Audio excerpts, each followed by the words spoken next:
this is a dream show of mine. I saw the show twice back in college, and then it immediately went to the top of my list of one of the favorite musicals I've ever seen. And then not only that, the MC quickly became a dream role for me. Every day coming into rehearsals, it just feels like getting to live my dream a little bit. I'm really happy and very honored. And so my friend who is in the show, his name is William, called me the night before auditions and was like, hey, New Bern Civic is doing a show called Cabaret. You should come out and audition. And I was like, what is that? And he was like, just come on, and it'll be a good time. I was like, okay. So I went, I just auditioned, loved the dance call, the song was very fun, it was Willkommen. And then after auditions, I went home and I immediately watched the show, and I fell in love with the role of Cliff. Also fell in love with the roles of Sally and the MC. I'd probably say my favorite role in the show is Sally. Unfortunately, I can't play Sally. But I just love Cliff, and then luckily I got offered a callback for Cliff, dug deep into that character, and luckily I'm able to be here today portraying it. Were you familiar with the show before you auditioned? I was. I actually directed the show back about 5 years ago at Duke University, and that's kind of when I first met the content of the show and absolutely fell in love with it. And as soon as it was added to this season, I was like, I have to be involved in some way. I don't care what way, but in some way I'm going to get involved in the show.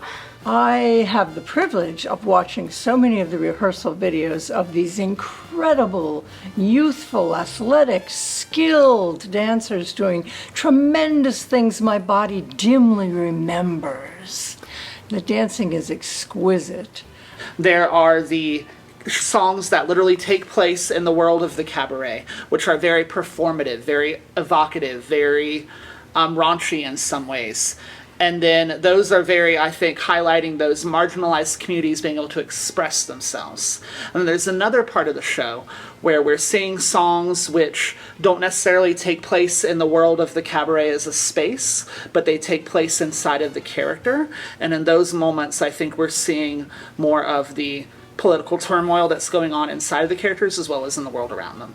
Well, I guess it's not really gentle. It's very big and very silly and in your face with all this light and glitter and loudness. And then there's just this major slap in the face once the reality hits in the show.